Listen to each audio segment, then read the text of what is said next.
Ladies and gentlemen, boys and girls, we have returned to League Unlock, and we have reached the pinnacle, the summit, the greatest of the greats when it comes to European League of Legends. Numero uno on our preseason power rankings. And yes, believe it or not, we tried to bring up the drama. Maybe, who could it be? Ooh, of course it's G2. If you put anyone else, you are absolutely trolling. This was the team that was voted as the eSports Team of the Year at the Game Awards. Now that, of course, is multiple eSports where they were doing well in titles. But a large part of that is the incredible success that their League of Legends team had, even though they did not win the World Championship and they weren't close in that final best of 5. They still completely dominated all of 2019, which means, why would you change the roster? Why would you touch it whatsoever when you were so dominant? Nobody could touch you in EU. Fnatic could make you bleed, but they could not take you down.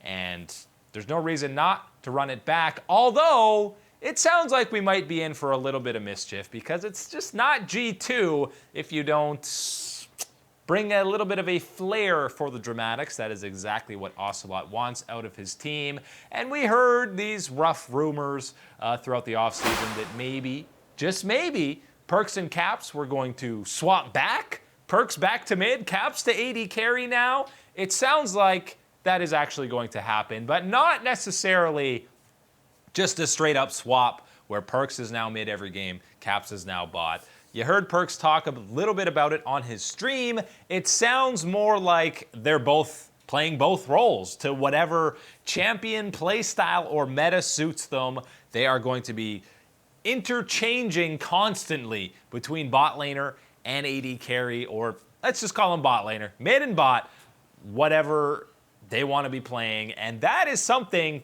that I really think the future of League of Legends might be seeing. Just having your 3 carry players throw in the top laner with a mid lane and your AD carry, being able to play and flex whatever is strong in the meta and be comfortable playing all 3 roles. How the heck do you ban against that? How do you play against the squad? That was the biggest strength of G2, being able to flex these champions everywhere. Well, now they're flexing positions, and it's going to be tough to play against that. We know Caps has played AD carries before in the mid lane. He even played it against Excel earlier or later in the year in some troll games. So we know Caps is capable of playing any of those marksman types, and it doesn't matter. In this meta, you don't need to only be playing marksman, because we saw Perkz play the Yasuo and plenty of the mages in the bottom lane. These guys are basically going to have the same champion pool. The beauty of it all is how different their play styles are actually when you compare them as mid laners. You saw Caps throughout all of 2019 consistently and constantly running around the map, getting his other lanes ahead, whether he was going up to Wonder, just bullying around with Jankos, or going bottom lane. He is a roam first type of mid laner. If you remember Perkz way back in 2018, it was about junglers camping his lane and him steamrolling his own leads through the mid lane. Bigger emphasis on the laning phase. So that is 2 completely different team play styles that you could now potentially swap out from game to game in a best of 5, or even just in these best of 1s in Europe.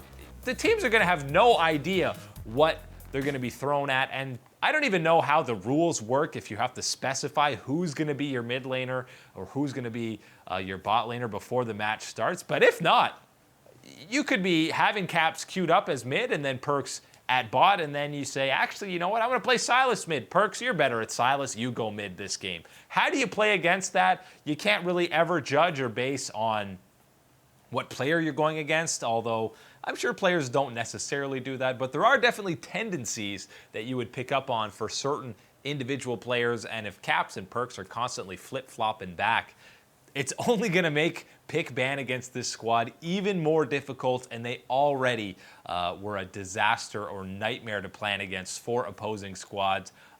I'm excited for this. I think this is absolutely the future of how this game is going to look, where you're just having solo laners and a bot laner that are interchangeable almost. You've already seen picks like Sylas and Qiyana be able to be flexed across 3 different roles.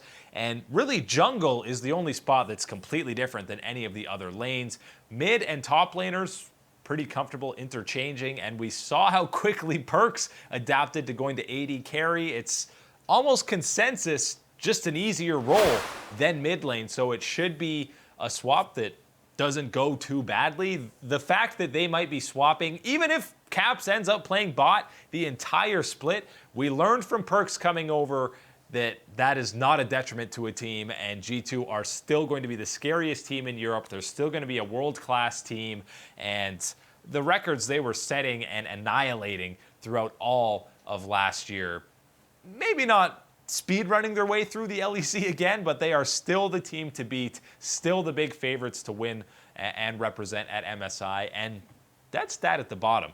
Perkz has only been a part of 8 LEC splits. He's won 6 of them. That is an absolutely disgusting win percentage, not just winning games, but winning titles when it comes to Europe. And by the way, the 1 year that he didn't win any splits, he got a top 4 at the World Championship. So Perkz fully cementing himself as the best Western player that we've ever seen. And the closest to him at this point is his buddy in Caps. And whether or not this role swap is a fully legit thing, I mean, G2's Twitter has been trolling about it and all of the sorts. We're not going to fully know until the games kick off, but it doesn't matter where Perkz or Caps are playing. They are 2 of the best Western players of all time. And if they're both playing mid, well, then G2 will have the 2 best mid laners in the LEC, which is absolutely insane for what has pretty much inarguably been the most important role, the most important position throughout the entire existence of competitive League of Legends. That is why this team had the incredible ceiling when the roster was first put together in 2019. Sure, you might have to develop some new synergy with Mickey and Caps, but I mean, it's not like it's 2 new players playing together. They spent an entire year, and we know that Caps was roaming around all the time with Mickey, so they already have that synergy developed. I'm not worried whatsoever about that new bot lane kicking things off, and the opportunity for wacky picks that this is just going to present. We know that Perkz and Caps can already play similar champions to an insanely high level, whether it's Syndra or Yasuo. They are both incredibly adept at those picks. We've seen Caps play Vayne on the big stage. We've seen Perkz play it, so there is a ton of crossover for them both. The Orianna pick is another one that stands out. I feel very sorry for the 9 other teams in the LEC that they are going to have to be pick banning and going up against this team so often. I'm just waiting for Wonder to get in on the hype and say, come on, boys, let me play some marksman in the bottom lane. Let me play with my boy Mickey, former Splice teammates.